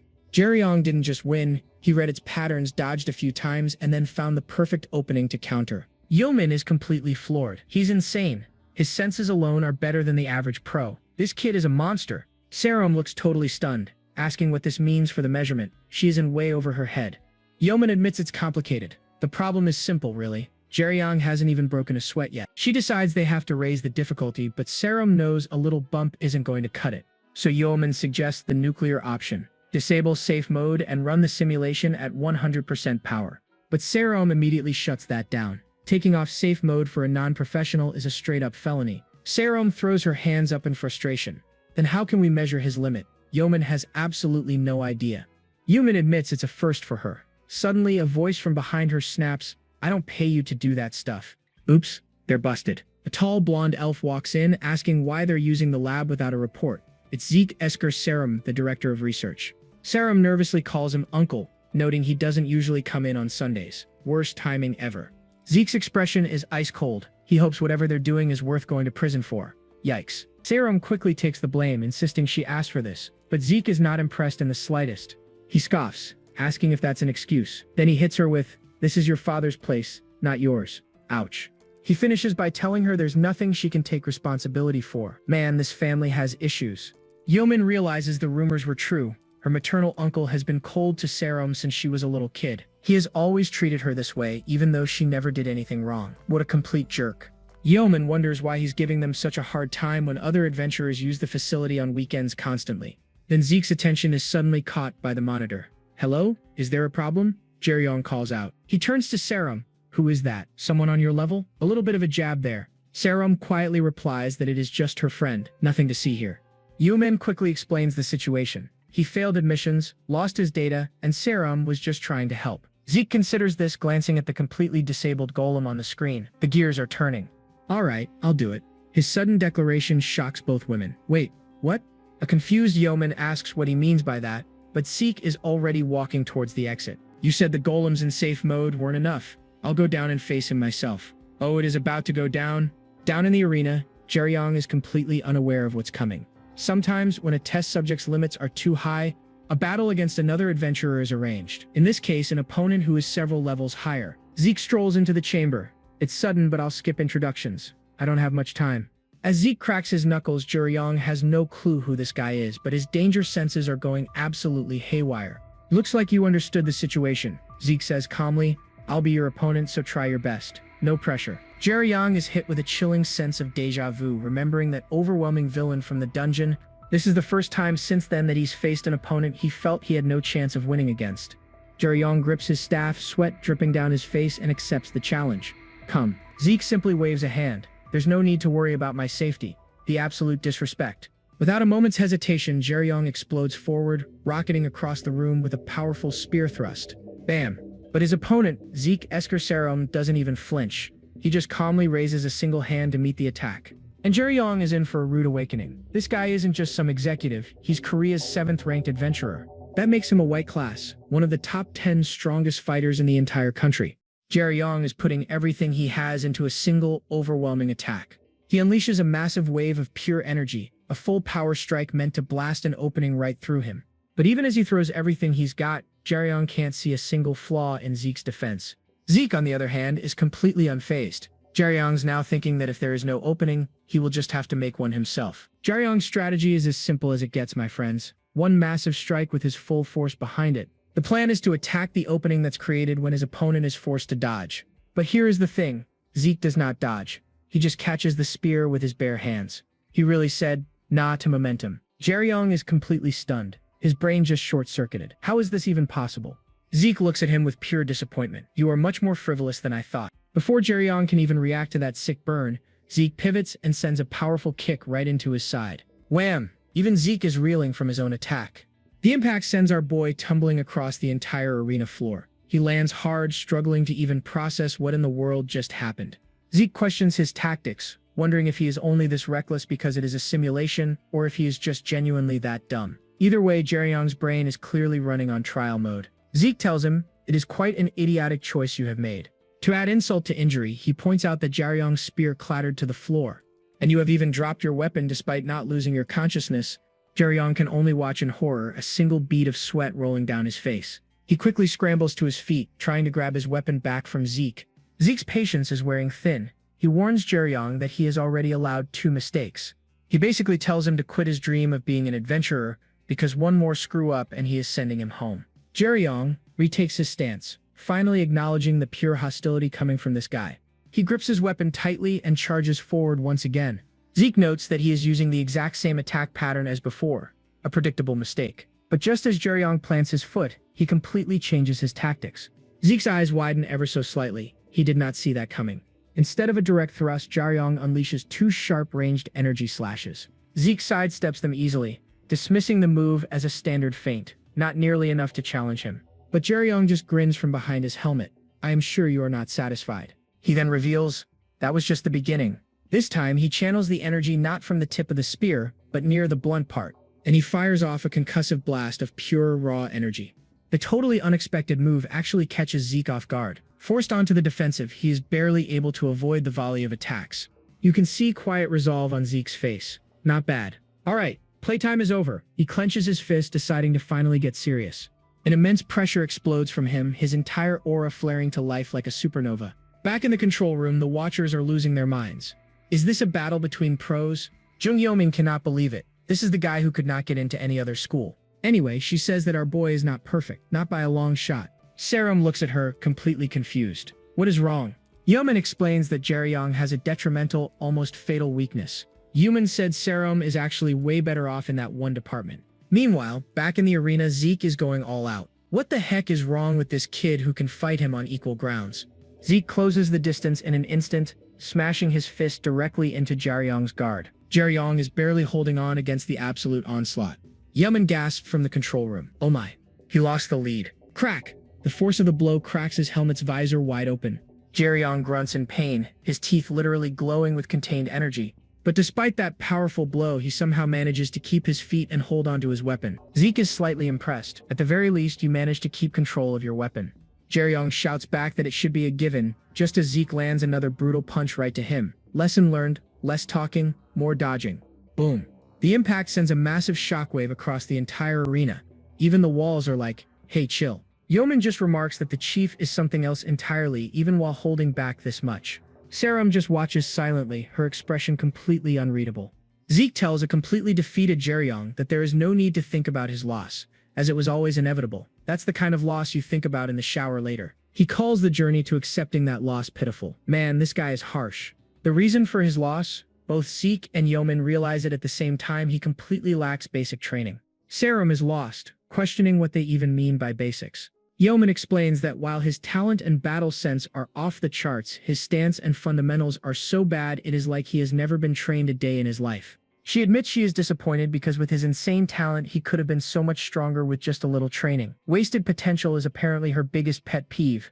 Her words echo a painful memory for Sarum, of a younger Jerong admitting he had never been taught before. In the arena, Zeke tells Jerong he has seen plenty of people just like him. He assumes Jerong is just another talented kid who never put in any real effort, but Sarum knows that is not the case at all. Zeke says he will give Jerong his evaluation numbers for the test. Those numbers are probably going to sting. However, his one piece of advice for him, just give up now. He tells him that someone as weak as him will just get himself killed if he tries to rely on talent alone. That's not advice, that's a verbal body slam. But Jerong slowly, painfully gets back to his feet, trying to process the harsh critique. Taking off his shattered helmet, he asks, "You hate lazy people?" Zeke stops. He realizes Jerong is not finished. He fully intended that last blow to end the entire fight. Jerong does not care about the results anymore. He just wants one more round. Bro's powered entirely by spite now. "I'll show you," he says confidently. "This is not just a fight. This is the culmination, the results of all his effort." Meanwhile, up in the control room, the researchers are absolutely losing their minds. Yeoman grabs the mic, yelling that they have all the data they need and he can stop now. Sarum even chimes in, trying to calm him down. She says he did a good job and the test is over. But down in the arena, our boy Jerong is not listening. He is absolutely fired up. Zeke just calmly tells him it's pointless. The outcome won't change no matter how many times we fight. Zeke's looking completely unimpressed. "Do you want me to acknowledge you or something? Tell you that you did well?" Jerong just glares back and a slight, menacing smile forms on his face. "Not really? I'm just ticked off right now," he says as his blue aura flares to life. "So all you have to do is get beat up by me." And that is his version of saying good luck.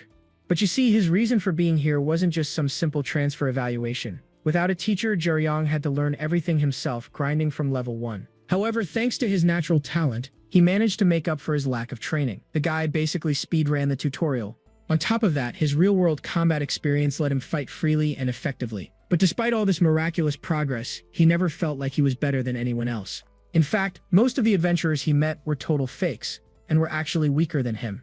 Zeke finally seems to understand. "I see, it's my fault." He knows this man is different. Jerong is a monster of pure talent, so Zeke decides to go all out. "I'll make sure to beat you so hard you lose the will to be angry." Jerong's eyes widen in shock. A predatory grin spreads across his face. Oh, he is loving this. He looks like a kid who just got a new video game. Finally, after all this time, he's met someone he considers the real deal, like his dad. Without even realizing it, his blood begins to boil with the thrill of a real fight. Back in the control room, Sarum is freaking out. This is crazy. Why is the chief like that too? Then she notices something has changed. That stance, it's different from before. Zeke also sees it. His posture, his balance, that is not a staff stance anymore. It's as if he's become a completely different person. He just downloaded a patch update. There will be a massive shift in the battle.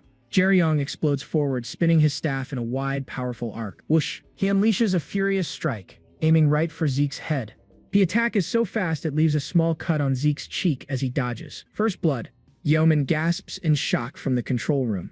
Her jaw is on the floor, but Jerong doesn't let up, immediately flowing into another devastating swing. Zeke is forced onto the defensive, weaving and dodging the relentless assault. Sarum watches, completely mesmerized. His movements are simpler now, even rougher than before. However, there's not a single opening between his moves. This is amazing. Jerong's face is a mask of pure concentration and aggression. Bro is in the zone. He's mentally fighting boss music. A memory flashes through his mind, a bearded, muscular man with a kind face. His dad, he remembers being a small child, mimicking the man's spear techniques with a broom. Zeke parries a blow, his hand glowing with energy. Pow. The memory of the boy's happy, sweaty face flashes by. Oh, so cute. In the present, Zeke shoves Jerong back, finally creating some distance. Zeke prepares to counterattack, his own eyes glowing with power. It is his turn now. His dad appears before him, his massive frame towering over Jerong. Zeke unleashes a powerful blast of energy. Kaboom! His dad has a scar over his eye, but his gaze is gentle. Back in the present, Jerong meets the attack head-on, with no intention of dodging. The memory shows the man's large, calloused hand reaching out. Jerong pushes back against Zeke's energy with every ounce of his might. The young boy in the memory looks up, his expression one of pure awe. The force of the impact sends Jerong flying backwards across the arena. But Yusong's hand simply ruffles the boy's hair affectionately. How wholesome. Jerong twists in mid-air, using the momentum to try and reposition himself. Zeke sees his chance. There's an opening once he lands. Jerong knows it too. He won't be able to dodge an attack right now. He's a sitting duck. Zeke decides to end it. The two fighters clash in a blinding explosion of power that rocks the entire room. Serum and Yeoman can only watch in horror as the final decisive blow lands. After a moment, the dust from the final strike begins to settle. Zeke stands over the defeated Jerong. If you hadn't used that unfitting staff skill of yours, you would have won. He asks if holding back was Jerong's last bit of pride or something. Jerong just winces. No, I just ran out, he admits. What I memorized, that was all I knew. He just ended up getting beat up even more. Now Zeke Esker Serum is known among the highest rankers for his sharp attitude. Serum calls him. He tells Serum to be quiet. No one ever complains about his methods. His skill is simply overwhelming. He's just built different. He places his hand over Jerong's face, healing all of his injuries with a golden light. Like magic, Jerong's bruises and cuts vanish instantly. That's one heck of a healing spell. Zeke stands up, telling his niece not to worry. He'll be fine. I made sure to heal him of any injuries. He turns to Serum. You told me his name is Yu Jerong. She confirms, looking confused. And here comes the twist, folks. Zeke is one of only 10 white class rankers in the whole country. Not only that, he's also the greatest healers in Korea. And he has a startling realization. To think I'd meet his son here.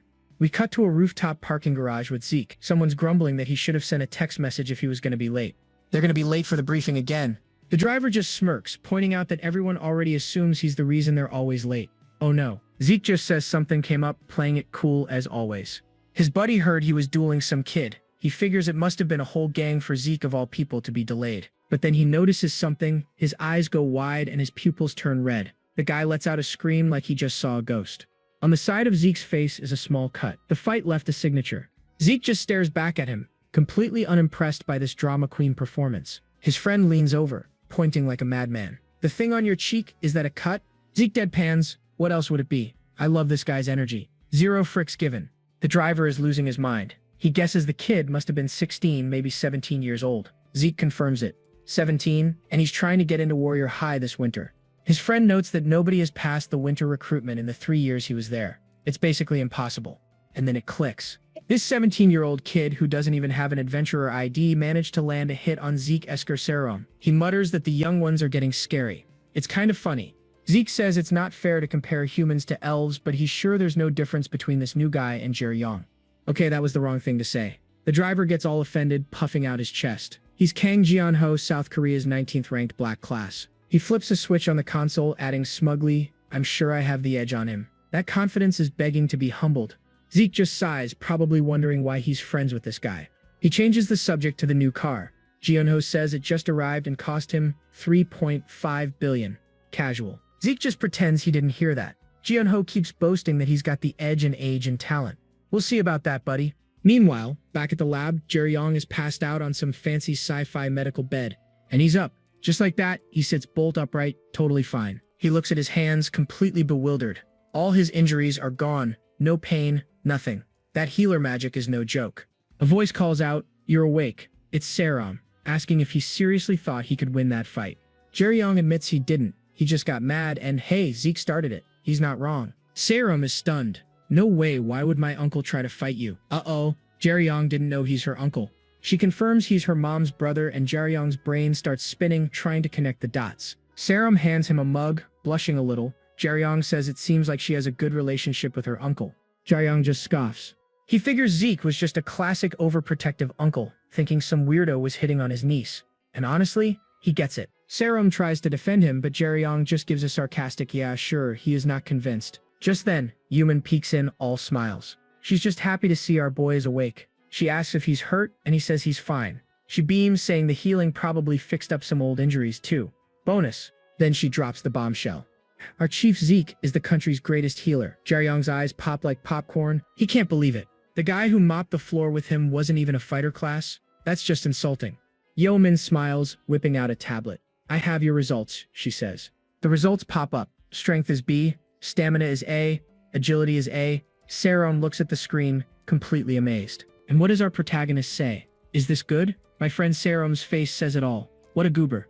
Yeoman just laughs and tells Serum to calm down. It's time for a classic stats explanation montage. The only thing more intense than the battle is the data. Alright, listen up folks. To be a first-class adventurer, you need at least a B-rank stat, which is superhuman level. But balance is key. You can't be a glass cannon. High strength is useless if you're too slow to hit anything. Serum chimes in. Even normal people might have one C-rank stat, but having more than two, that's when things get interesting. Someone with C rank in all three main stats is 1 in 10,000. All three at B rank, that's 1 in 500,000.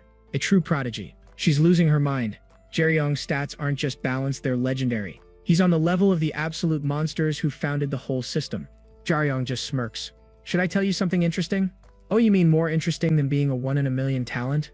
But Yeomin beats him to it. She reveals that Zeke, the guy he just fought, doesn't have a single stat above an A. Jerong is floored again. Yeoman explains that stats are just your potential. They're not a measure of your current skill.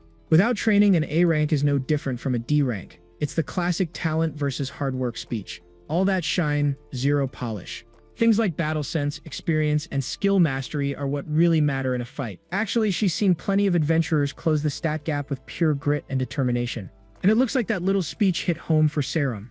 Look at her, all inspired and blushing. Jerong just shuts off the tablet. Thank you for the story. He says he's not disappointed, he just doesn't get it, but there's someone that I know. He finishes, compared to him, I still have a long way to go. Oh, mysterious. Yeoman looks intrigued. She muses that this person must be super famous. A silhouette of a huge bearded dude appears behind Jerong as he just says, well maybe. Serum says they're done for the day. But just as he's about to leave, Yeoman stops him. She suggests he should check out the production department while he's here. Serum looks all nervous, admitting she doesn't know anyone there, and her uncle would totally disapprove. But Yeoman cuts in with a sly grin. What do you mean? The chief already approved it. Serum is completely shook. He really said that before he left? Cue the flashback. Zeke's parting words were, when he gets up, take him to the equipment production department. Tell them he's my guest, and make a weapon that suits him. Don't worry about the cost. Well dang, that's one heck of an apology gift. Back in the present, Serum's mind is blown. Jerong just looks confused, wondering what he did to deserve all this. Alright folks, a quick PSA from the author. Ability stats are your innate potential. They set your growth cap. You're basically stuck with what you're born with, unless you find some super rare cheat item. And if you want an adventurer license, you better have good stats. Get a rank E in anything but magic and you're out. No exceptions. Unless you're special, of course. Speaking of special, every adventurer knows you need some top-tier loot to go with those stats. I mean, what's the point of being a total beast if your cheap sword just shatters on you? It's simple logic, my friend. The stronger you get, the better your gear has to be. Jerong seems to get the idea, but he's still thinking it's a free-to-play game. He asks if Warrior High, being a school, will just hand them some starter equipment. And just like that, he breaks them. Serum looks like she's questioning all her life choices. She explains that a normal school would. Sure. But Warrior High is anything but normal. Most schools have regulations on gear to keep things fair and balanced for all students. Jerong points out that Warrior High is loaded, so they should be able to afford it. But Jung Yo-min, a graduate, steps in. It's not about money. Our school has different ideals. She says that since everyone's talent is different, your ability to get good gear is also a skill. And that's why at Warrior High, it's bring your own weapon. No exceptions. Jerong finally asks the real question. Isn't this just a massive advantage for rich kids? Yeoman adjusts her glasses and admits, well, you're not wrong about that. However, she says it's still possible for students to get good gear without any money. Just getting into Warrior High means you're considered a top-tier prospect with star potential. Basically, an instant VIP pass to stress and glory. With that kind of talent, she says, people with very deep pockets will want to invest in you.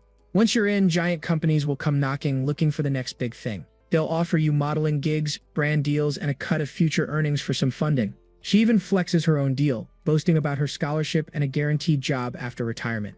And our boy finally gets it. Warrior High isn't a school, it's a battleground for opportunities. But Yeoman reminds him he has to pass the transfer exam first, which is way harder. Which is exactly why Director Zeke is stepping in to give him a little cheat code.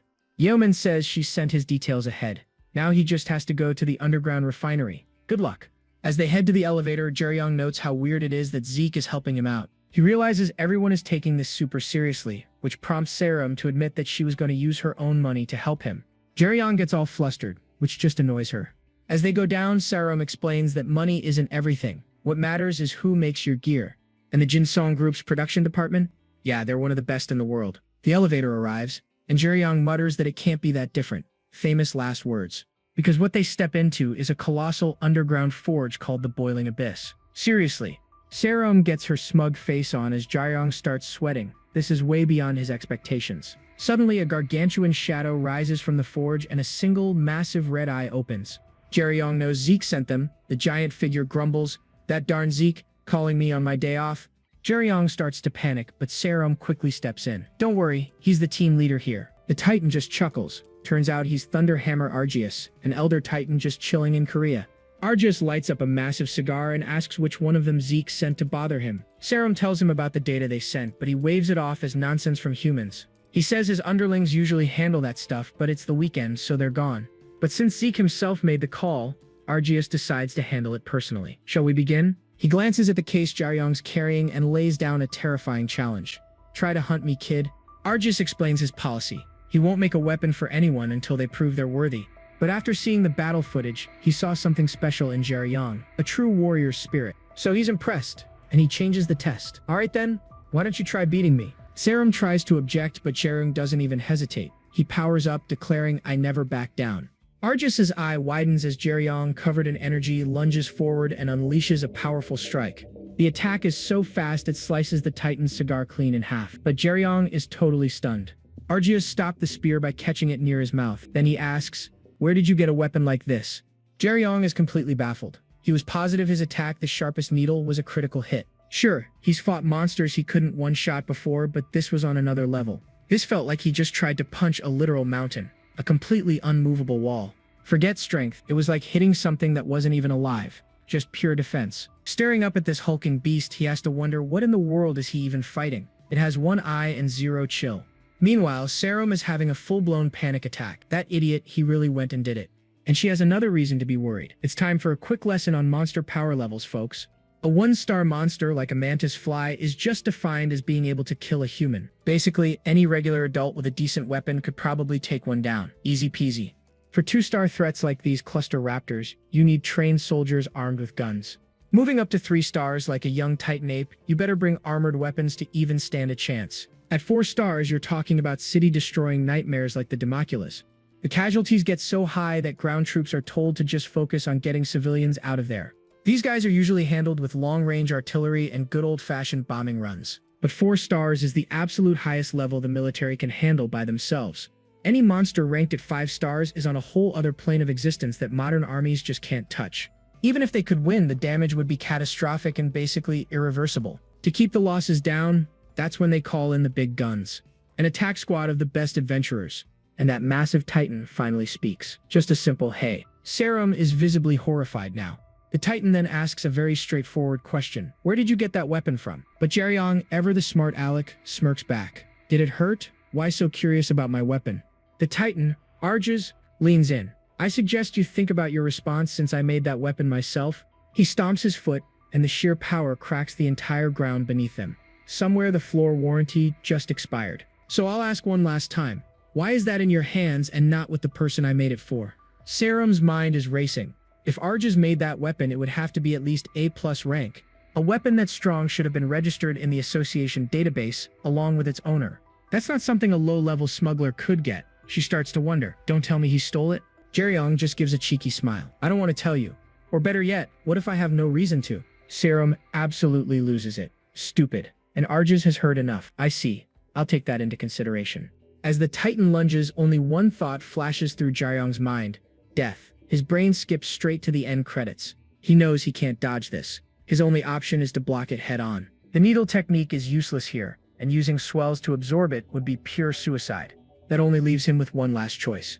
The final technique in his arsenal. The one he stole from his own father, Yu Seong. As their attacks are about to collide, Argaz's eyes widen. He's genuinely surprised. Now, the law of force is simple. When two things collide, the bigger, stronger one always wins. However, what if it's not a head-on collision at all? With a perfect calculation of angle and timing, it's possible to redirect the force even if you can't win. This deflection technique, this was Jerong's ultimate trump card because plan A through Z already failed. Serom is in absolute shock. He parried it, an attack from a 7-star monster. With Argus stunned, Jerong sees his opening. The only weakness I can exploit is his eye, but it's completely useless. Argus catches the spear between two fingers just inches from his eye. The immense pressure from the Titan's grip starts to literally crush Jerong. That grip is doing way too much. I know he looks suspicious in your eyes. Serom screams, running forward to intervene. She stands her ground, telling Argus, "You don't have the right to attack humans without knowing the full story." She reminds him of the law. Special species can't hurt humans unless their own life is in danger. If that rule is broken, they lose their special status and are treated like any other monster. Argus finally relents. "Don't worry, I understand." He releases Jerong, and Serom rushes to his side. Then Argus drops another bombshell. "I know why that kid has the weapon I made." He thinks to himself, "Zeke, so that's why he woke me up." Then he turns to Jerong. He actually apologizes. "You have the right to have that weapon. I'll be sure to repay you for my mistake." He glances down at his fingers. "Just now. It's been 30 years since I've been injured." Serom is completely lost. What is he talking about? What does he mean? Argus asks them a question. "Do you know why I work for you humans now?" Serom answers, "Because the Gaebyuk attack squad hunted you 30 years ago." Argus just scoffs. "That's wrong." "Is that how the story goes? They didn't even manage to touch me back then?" "The one who actually hunted me was a single human." He explains. "He cut off my arm, and even had the chance to take my life, but he chose not to." Jerong's expression hardens. You can almost see the gears turning in his head. Argus takes one last puff from his cigar, his eye fixed on Jerong. "Kid." And so Argus begins his story, flashing back to a fiery battle from 30 years ago. Suddenly, a powerful warrior smashes through the ceiling, appearing in a blur of pure energy. The man who faced the Titan, wielding a glowing axe with fierce determination, was none other than Jerong's father, Yu Seong. That's a wrap on this recap. Hit that subscribe button to help us keep pumping out awesome content. Catch you in the next one.